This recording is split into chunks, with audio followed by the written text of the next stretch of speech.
Catherine Docks in London, where it opens its gangway to visitors from May 29th to June 8th. Breaking news at townhall.com. An 18-year-old college football player has died after being shot. Baylor defensive lineman Alex Foster has died after he was found with multiple gunshot wounds in a car in his Mississippi hometown, the Washington County Coroner's Office confirmed to the AP. The Mississippi Clarion-Ledger first reported Foster as being the victim of a shooting in Greenville after Baylor announced without a cause that Foster had died. The shooting was part of a surge in violent crimes that Greenville Mayor Eric D. Simmons said threaten the community. No arrests have been made. I'm Gethin Coolbaugh. Nearly a year after the U.S. Coast Guard suspended the search for a family of 4 missing after the boat they were on capsized in waters off south central Alaska, the vessel, along with human remains, have been found. The missing family from Troy, Texas, David and Mary Maynard, and sons Colton and Bradley. More of these stories at townhall.com. I'm John Scott. The following is an America Matters media production. The views expressed do not necessarily represent those of the station or its advertisers, although we think they should. But that's the opinion of America. Vote for me, oh, such a breeze. It's just another word for...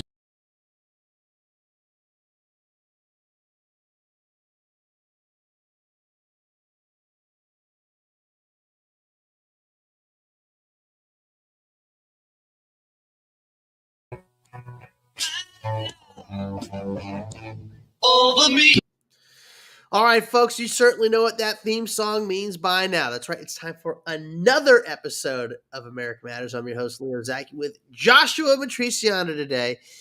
And wow, have we got quite a bit to talk about. But before we jump into anything, I want to give a big shout out, hello, welcome, and thank you to all the folks out there listening on 93.7 KPGF and AM 1060, as well as all the folks out there tuned in on any of the Answer Networks, the Salem Network, Radio for America, the Kevin Jackson Network, and AUN Television. And a big thank you to all the folks on those networks that help get that broadcast to all of you wonderful listeners out there.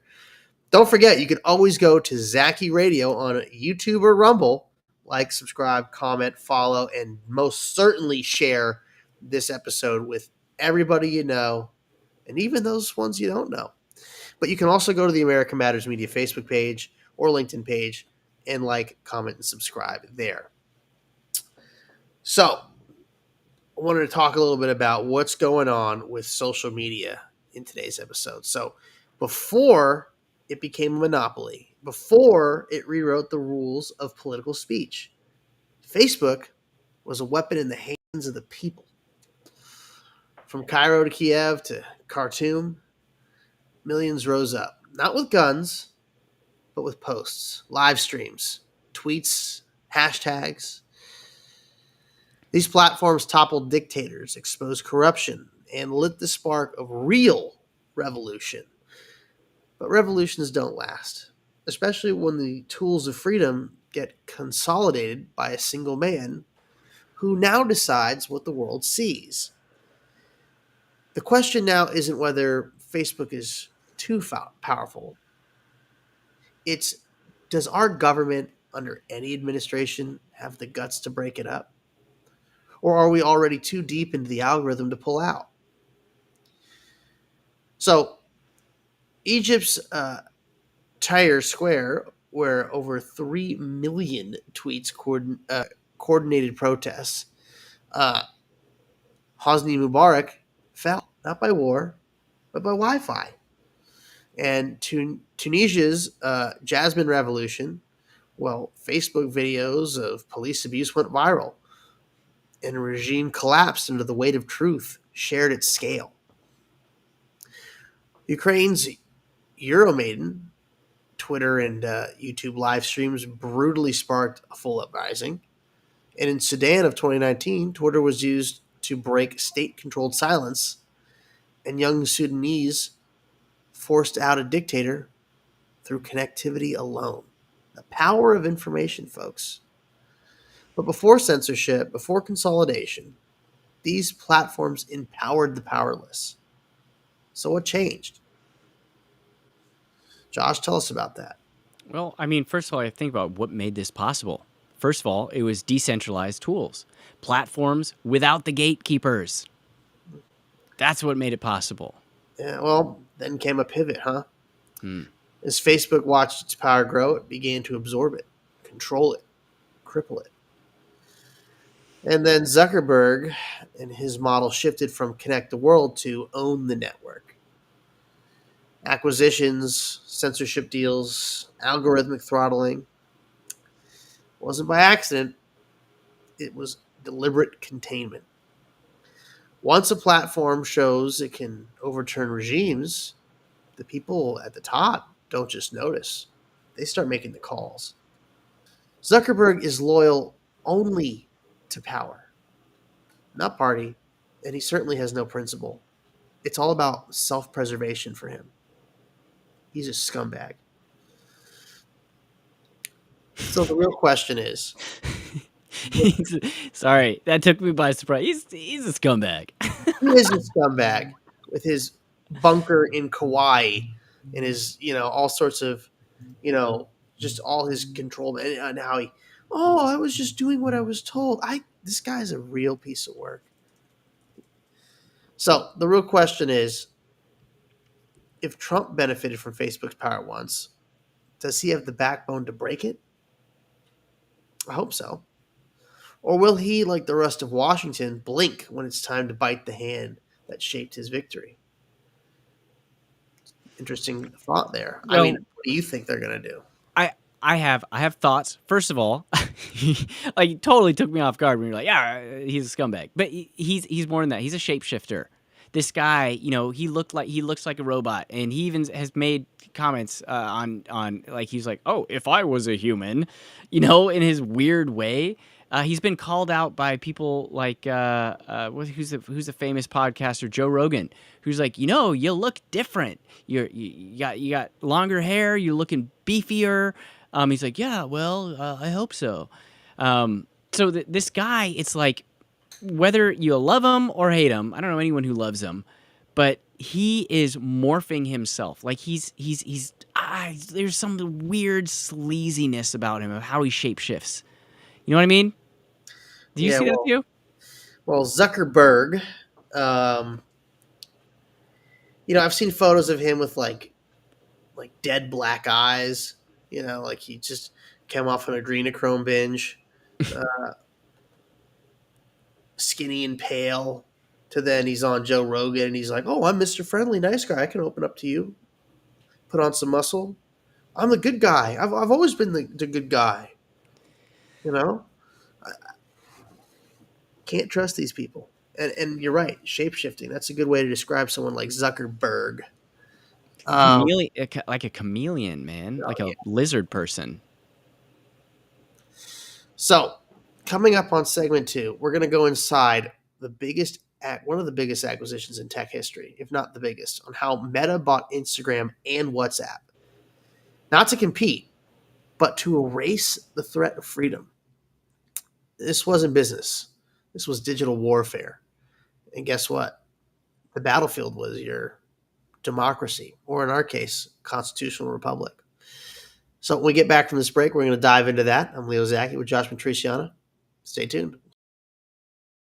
Accomplishing happy feet for over 30 years. We offer a various range of shoe styles and sizes for both men and women. From all-season shoes and orthotics to work boots and safety shoes, our professional and reliable staff possesses the knowledge to help you find the proper shoes to fit your needs. Hard to fit? Hard to find? A Proper Fit Footwear is here to give our customers happy feet. We make people aware of potential foot problems as we're sizing their feet, suggesting the right arch support, and guiding them to the proper shoes for their needs. Stop by a Proper Fit Footwear at 4001 South Virginia Street in the Reno Town Mall today, and allow the owner Mike Jones and our fabulous staff to find the perfect pair of shoes tailored to your specific needs. A Proper Fit Footwear in the Reno Town Mall, the home of happy feet, where comfort and your feet meet.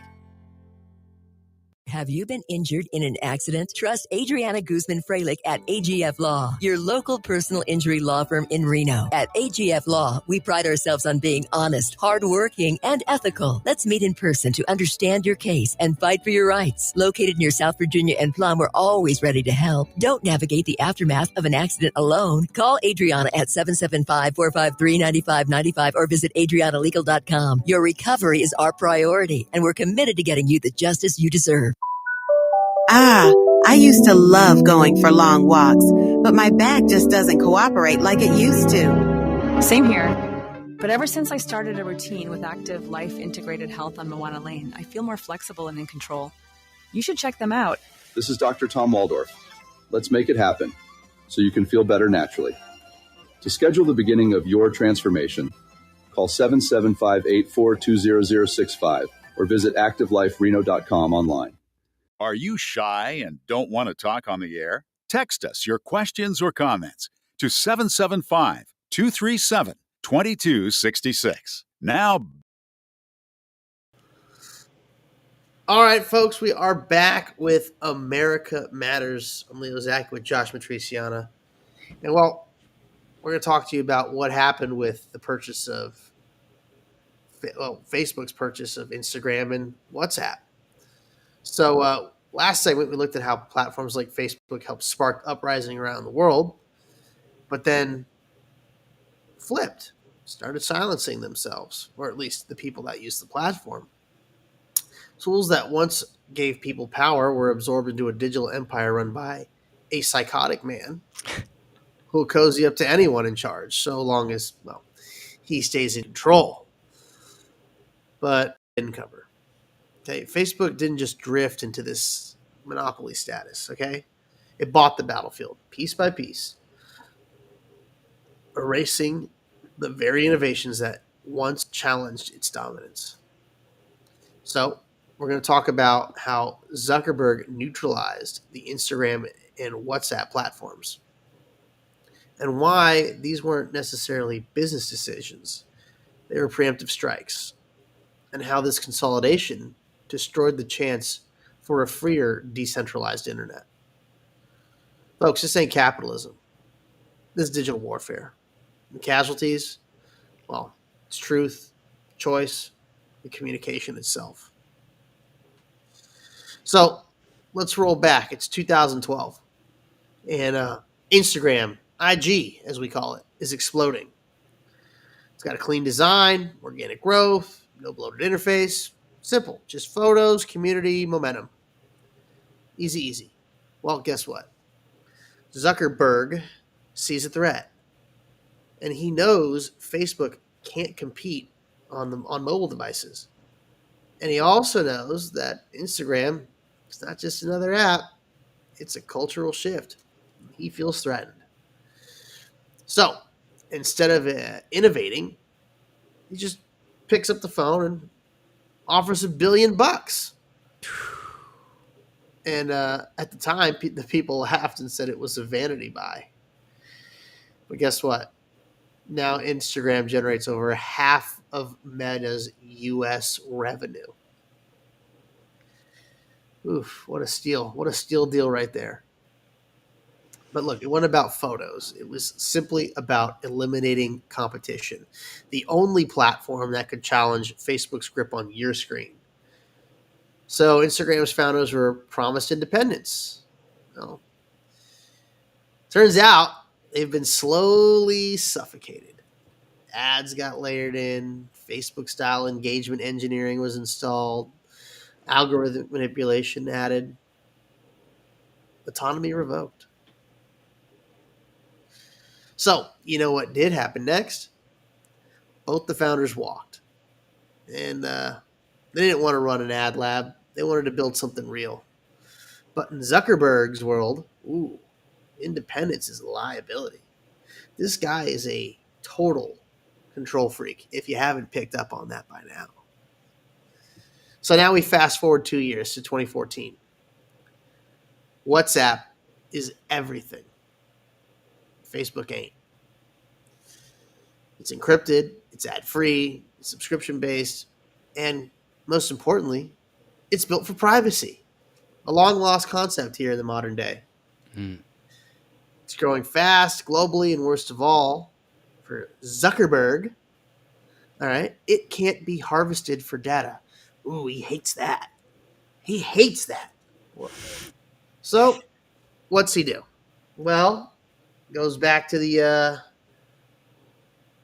bank and says, I'm going to offer you $19 billion, which is nearly double the valuation of WhatsApp at the time. Why? Because WhatsApp wasn't just a competitor, it was the future. Zuckerberg couldn't afford to let that future live outside of his reach. So Facebook told regulators they'd respect WhatsApp's privacy model, and then within 2 years they tore it up. And guess what? The founders, they're gone. They walked away from billions. These weren't anti-capitalist weirdos, okay? These were seasoned tech builders who saw what Meta was really doing. And it was replacing privacy with surveillance and community with addiction. Predatory and totalitarian things that Zuckerberg only knows. So WhatsApp now powers Meta's global messaging empire, and the world lost its cleanest, most user-protective platform. Just like that. Nothing like the power of the dollar. So you think it was just smart business? I don't think so. Well, I've known it not to be so, but I got to walk y'all through this. So the Federal Trade Commission uncovered internal emails from Zuckerberg himself admitting the strategy. Quote, it's better to buy than compete, which basically means let's eliminate the threat before it grows any teeth. They even called it a quote-unquote land grab inside the company. It's not innovation. It's not a partnership. Land, power, territory. That's what they gained. These acquisitions were never about synergy. They were about preventing a second revolution. You know, a future where people might have real options for how they connect and share and organize. This is how monopolies kill freedom without firing a shot. But you'd never notice what you lost because you never got to see what it might have been. You know, an opportunity where the whole world could have had privacy, the ability to speak freely on common ground and connect in a way that people on the left dream of, you know, utopian, but the good version of one world and world peace. I mean, imagine you could have had that. I mean, I really think, looking back, that had we had these lines of communication, Josh, that if people weren't algorithmically silenced and squelched, that they could have continued to have the conversations like they were back in the early days. Yeah. Where we would be now would be, I think, far more unified, because we would have been able to use this massive public square to basically air out everything and then let people make formulated decisions based on real, raw information and then discern who the good guy and who the bad guy is. And I think over enough time, they would have figured it out.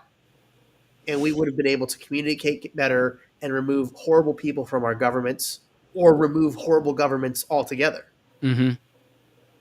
People like Zuckerberg out there who he's found a way to essentially just move from government to government, administration to administration, on the backs of the crooked people that want to also hold their power. And he's essentially put himself in a position as a piece on the chessboard where everybody wants him and needs him. Yeah. He made himself so invaluable. Why? Because he knows so much about you. He knows so much about each individual. In fact, he knows more than most people know about their spouse. Like, that's crazy. When you talk about, when you get into like marketing and advertising, the amount of data points that a company like Facebook or Google has on an individual is mind-boggling. Almost to the point where they can predict your next move. with incredible accuracy. It's pretty wild.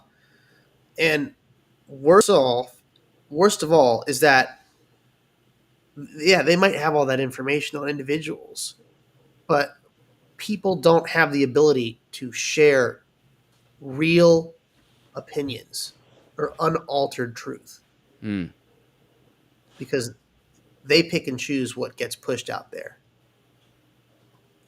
And we haven't seen anybody able to actually overthrow a terrible government in quite some time now.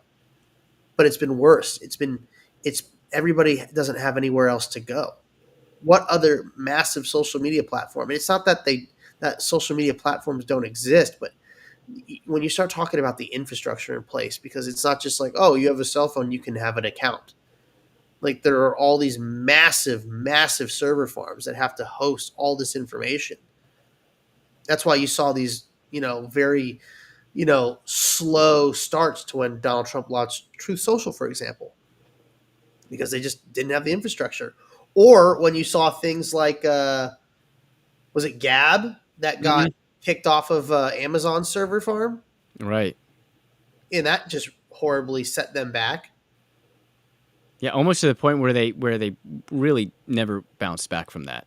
But it was a shot to the head, basically. I mean, so he's basically cornered the market in the largest form of global communication, but he's put his own guardrails on it, his own, path that you have to follow.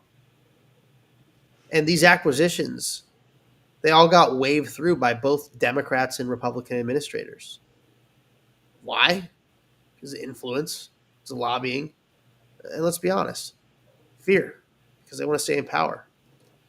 So Facebook was growing into the most powerful media infrastructure in the world, and nobody wanted to be the one who tried to stop it. And it wasn't until Lena Khan at the FTC refiled the antitrust suit under the Biden administration that anyone had the nerve to challenge Meta's consolidation. But even now, Meta has 10 lawyers for every one government attorney, and they're dragging it out. They're betting on the system to stall. So here's the kicker. They're already cozying up the next administration, just in case. So where are we now? We got a government monopoly that doesn't compete. It acquires a platform that doesn't connect. It captures a founder who doesn't serve users. He manipulates them. But here's what most people still don't see. Meta's power doesn't stop at acquisitions. It shapes what you see, what you say, and how you vote. So coming up in our next segment, we're going to dive into the digital battlefield. Talking about shadowbans, algorithmic gaslighting, election interference, and how Meta became the most powerful unelected force in American politics. Because they don't need to pick a side. They just need to pick what shows up in your feed. And if they control your feed, they control the future. I'm Leo Zacky with Josh Matriciana. This is America Matters. We'll be right back.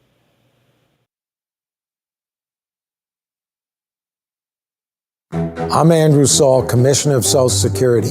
I'm here to warn you about telephone scammers pretending to be government employees. Some of these scammers may say threatening things like you will be arrested if you don't make payments or provide personal information.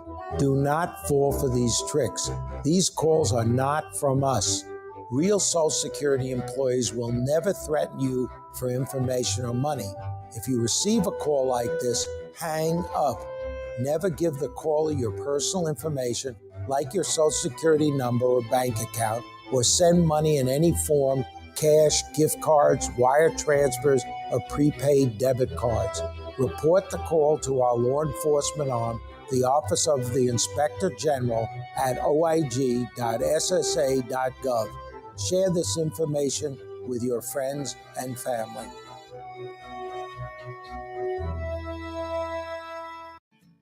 The Delta and Bonanza saloons in Virginia City are simply elegant. Imagine ascending the grand staircase and being surrounded by the Victorian elegance and grandeur of the historic banquet rooms. Original crystal chandeliers, mahogany bars, and oak dance floors highlight the eloquently appointed spaces. A truly romantic and unique setting for your wedding, banquets, or holiday parties. Detailed ceremony and menu planning ensures your special event is a memorable occasion. With just one call to Jesse at 775-847-0789, all of your arrangements will be handled by their experienced staff with your every expectation in mind, including cakes, flowers, photography, videography, music, and party amenities. Complete ceremony and reception packages are available, as well as their famous themed weddings. Since 1865, the Delta and Bonanza Saloon's guests have come from every state in the union. Now it's your turn. No event is too large or too small. Let the Delta and Bonanza Saloons plan your next incredible event. Call Jesse at 775-847-0789.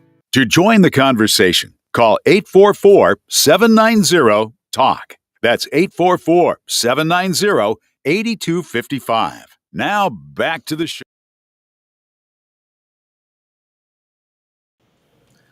All right, folks, we are back with America Matters. I'm Leo Zacky with Josh Matriciana. Well, moving on now, we're going to talk about what's actually happening here in the digital battlefield. So in the last segment, we showed you how Facebook didn't compete, it conquered. It bought out every threat.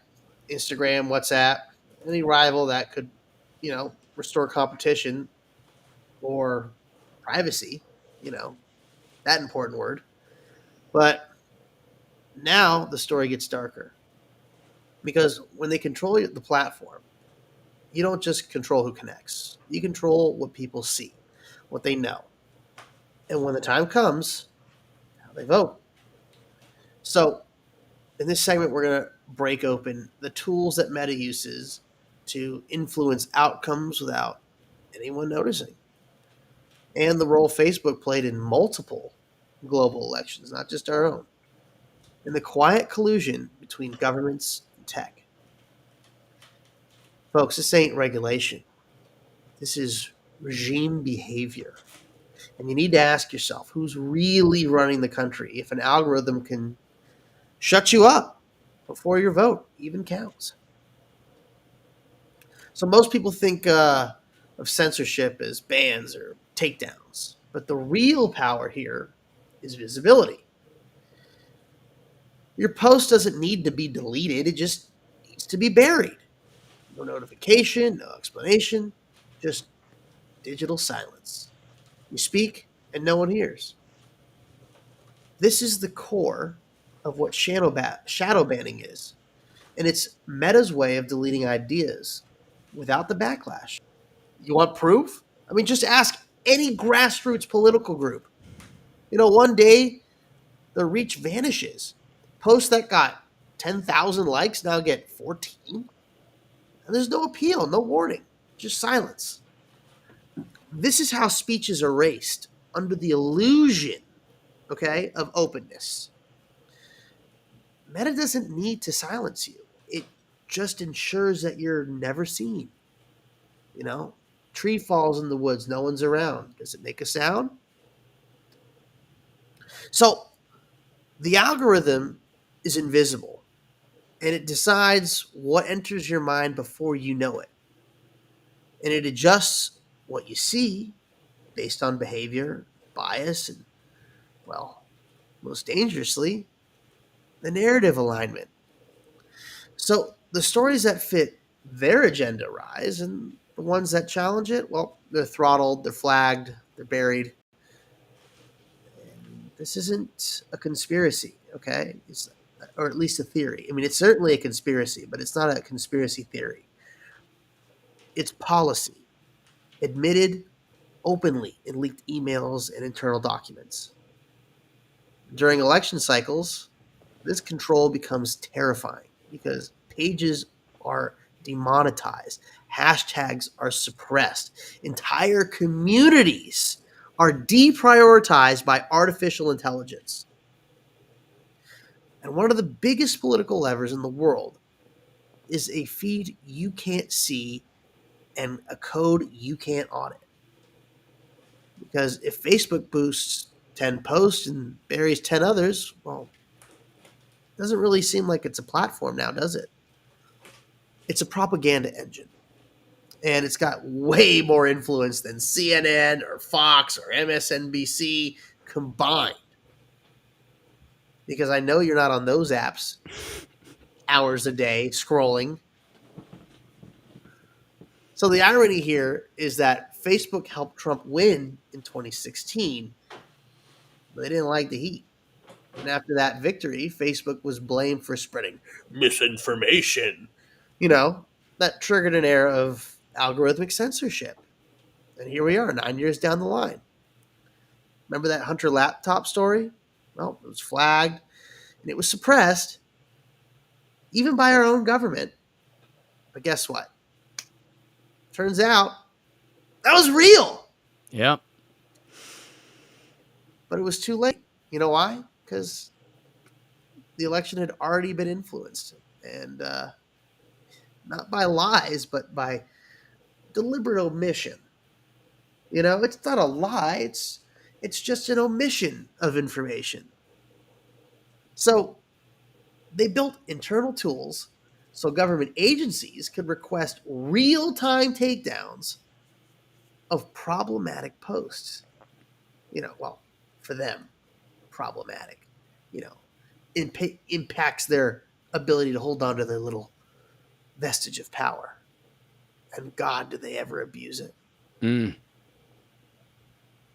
So, yeah, go on, Josh. You mentioned this, quote unquote problematic posts, right? The thing that really, what really grinds my gears is who's the one who flags that these are problematic?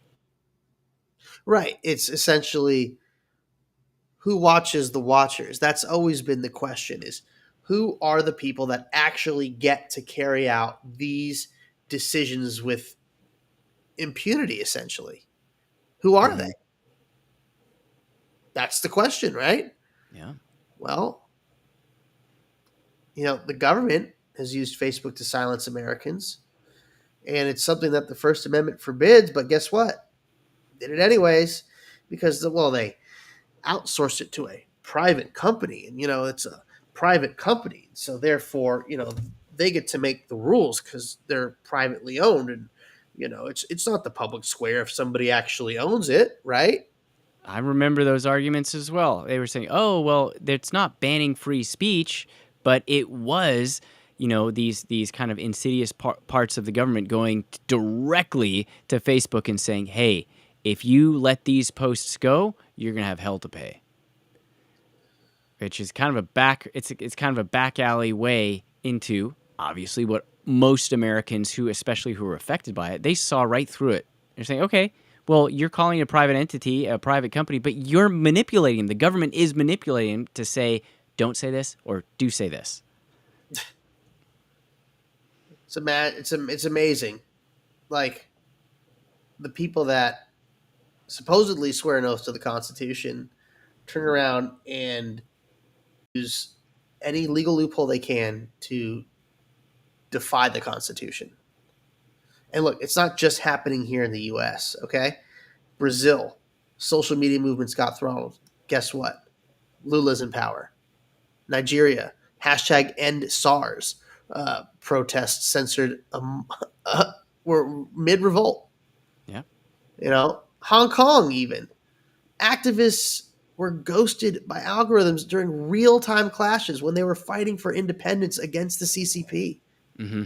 Squashed.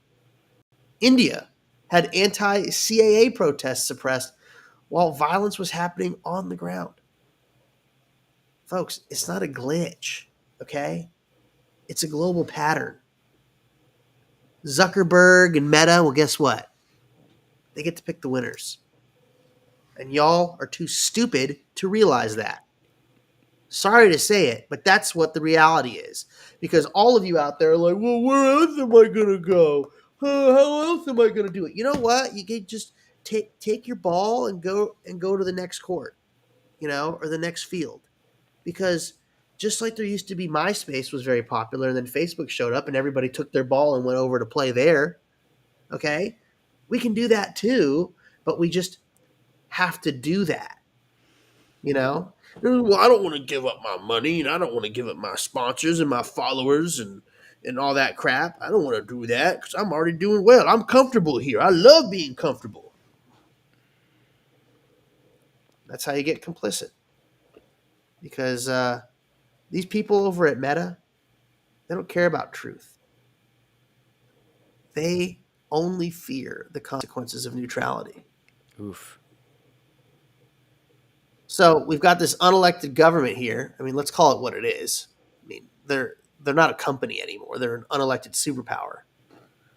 And it gets to decide who can organize, and it controls the momentum of movements, if they want them to have any traction or not, and it negotiates directly with the heads of state.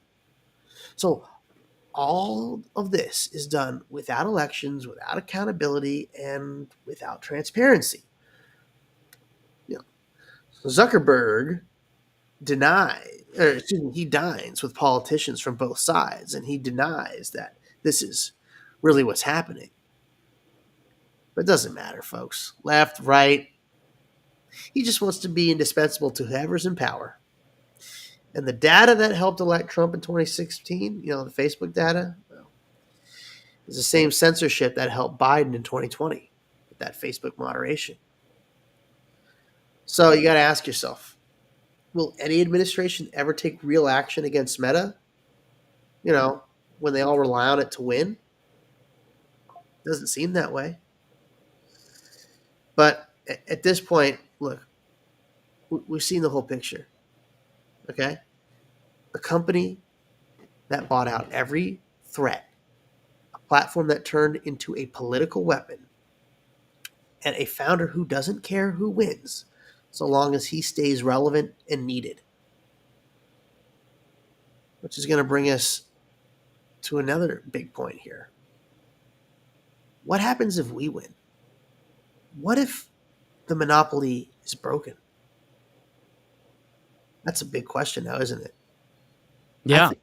I think a lot of really great things can happen if that's the case, Josh. I mean, we can let our imaginations go wild on the world that could have been, but we still have that opportunity. We can still change it. And it's, as a user, first of all, of social media and computers and whatever, as being a member of a digital society, we're not powerless. We have, especially collectively, we have a power. And that power is freedom of choice. Mm-hmm. But you have to harness that power, and you have to get other people just recognize that they have that power too, because so many people are just browbeaten into thinking that, well, I'm just one person, I don't make a difference. I hate hearing that, because I believe that I'm motivated to do the right thing. And so I'm going to do that because nobody's coming to save you. Nobody's coming to save me. And if I want to get out of here alive and have a place for my children to live and enjoy, well, I better get into the fight and do something about it. And even if I'm crushed and destroyed on the way to victory, then so be it, because I will leave this world better than I found it. How do we elect people with the courage to tear down these unelected regimes? So stick around, because in the next segment, I'm going to give you the mission briefing. And it starts with one truth. No revolution survives without reclaiming the tools of communication.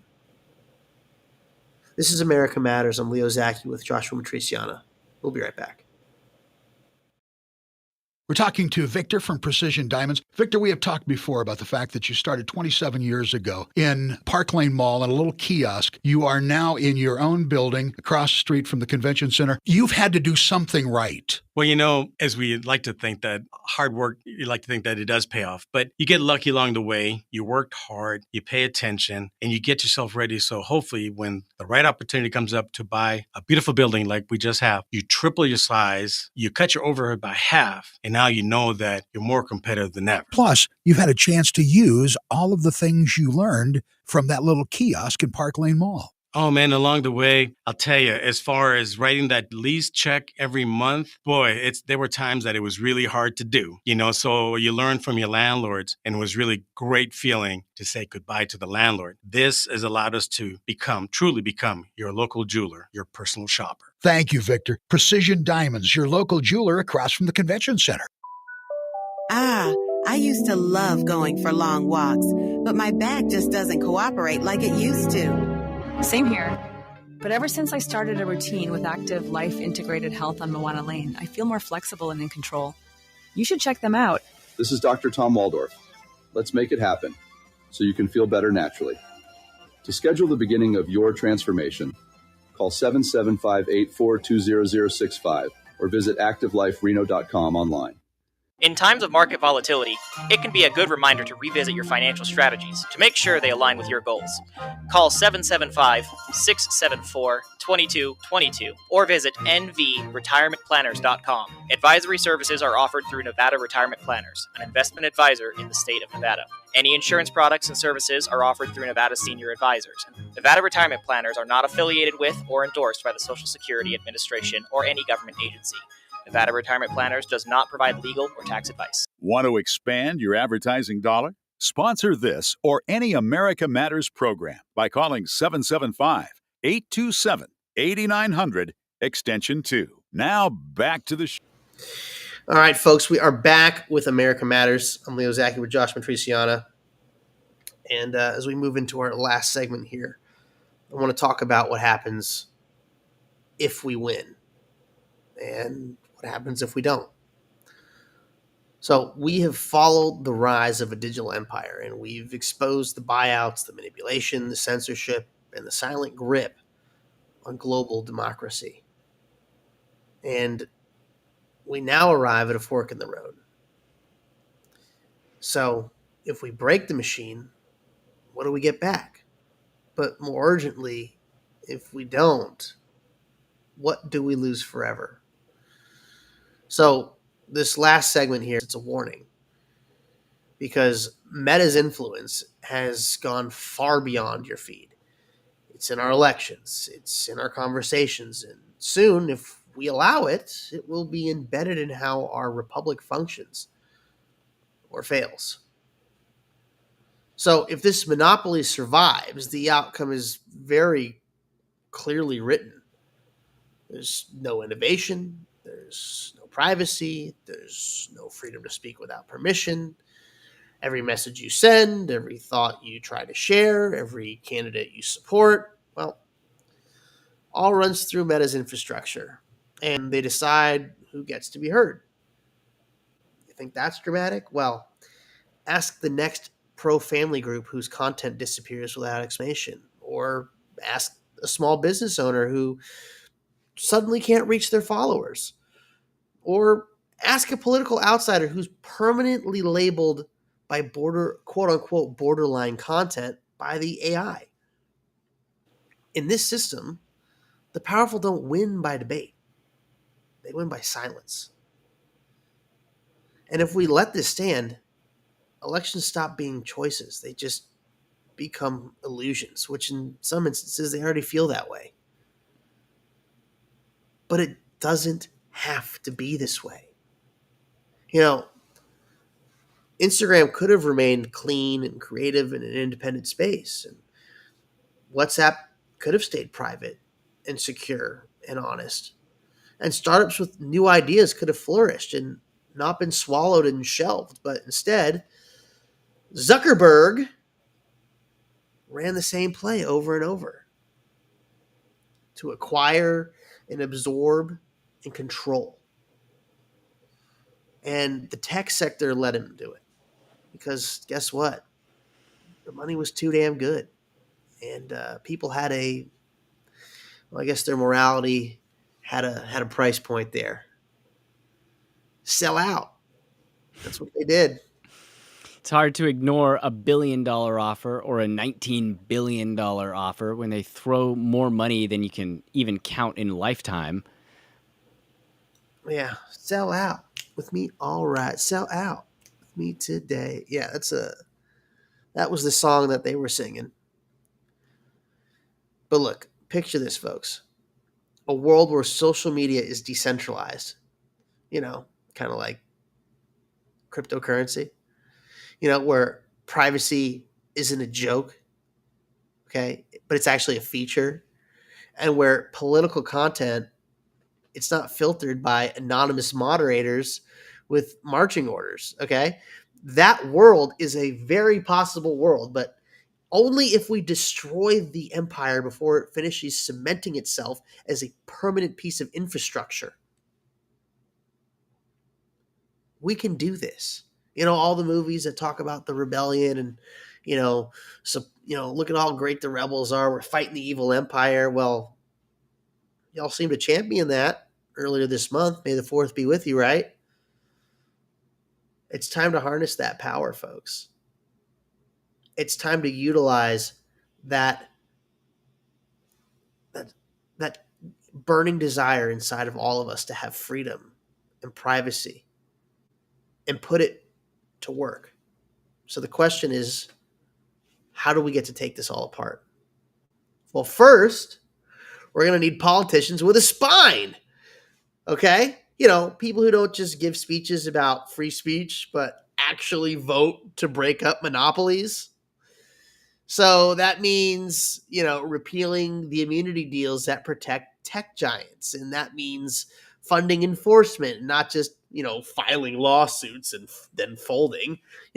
This means that we're going to need a system, okay, that forces transparency, okay? Every algorithm, every decision-making model, and every flagging system.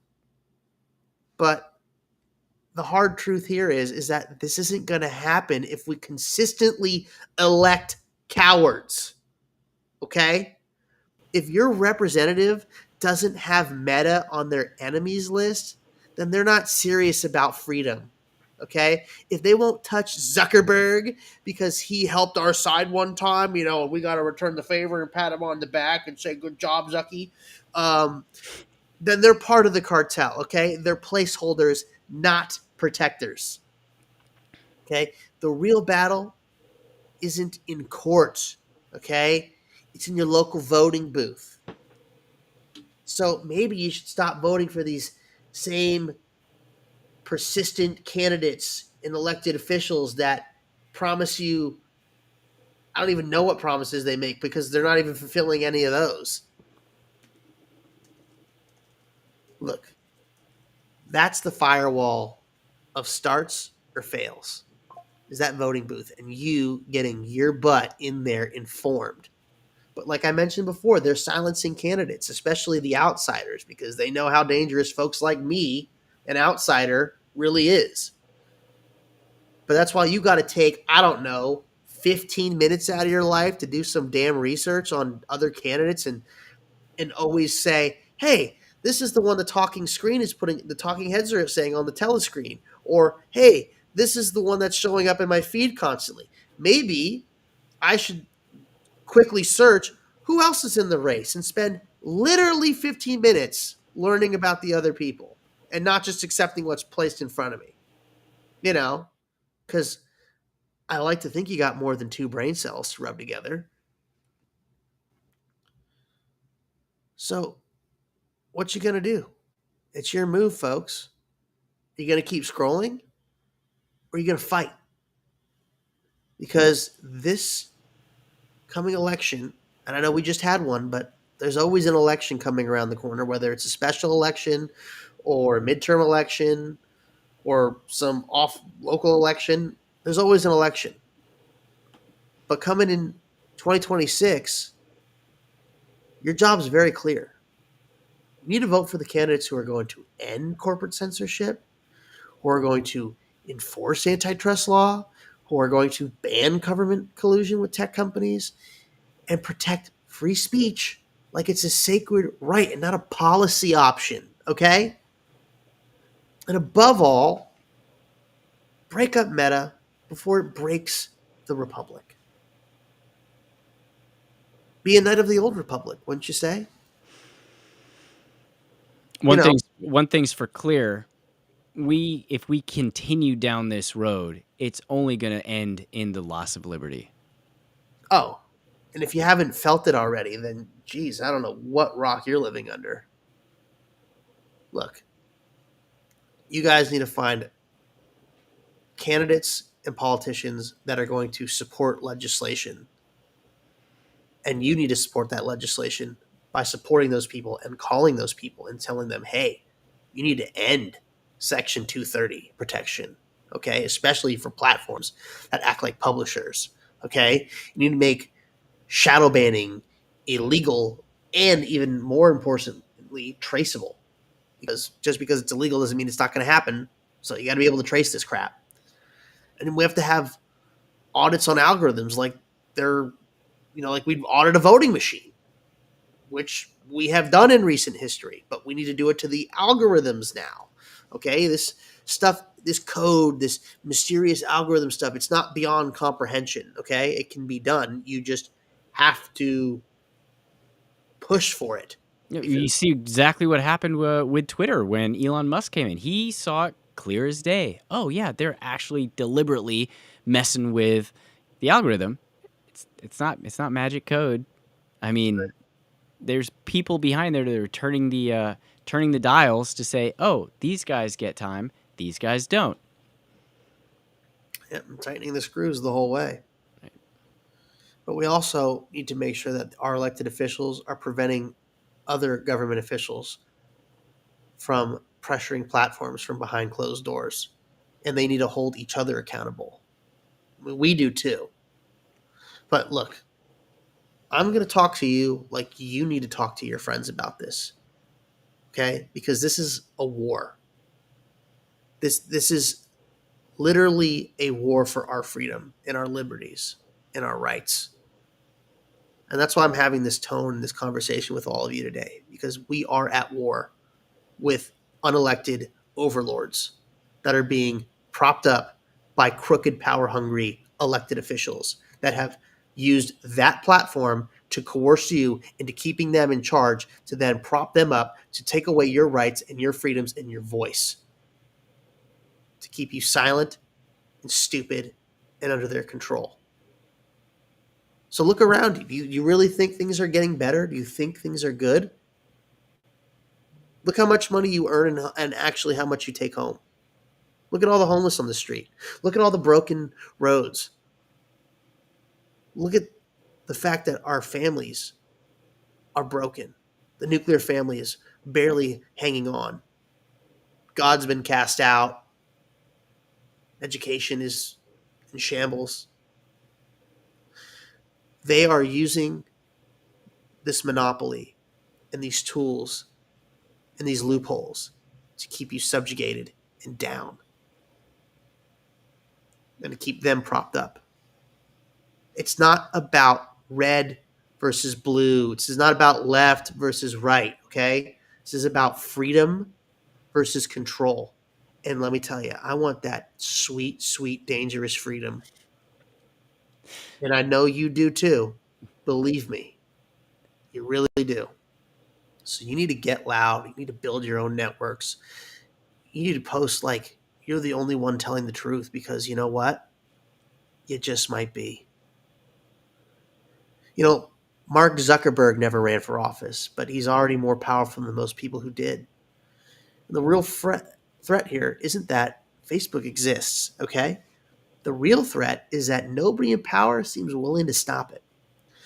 So if we want to reclaim our future, we need to take back the pipeline of communication. We need to break the cartel. We need to elect leaders who aren't afraid to burn the whole damn thing to the ground and start over.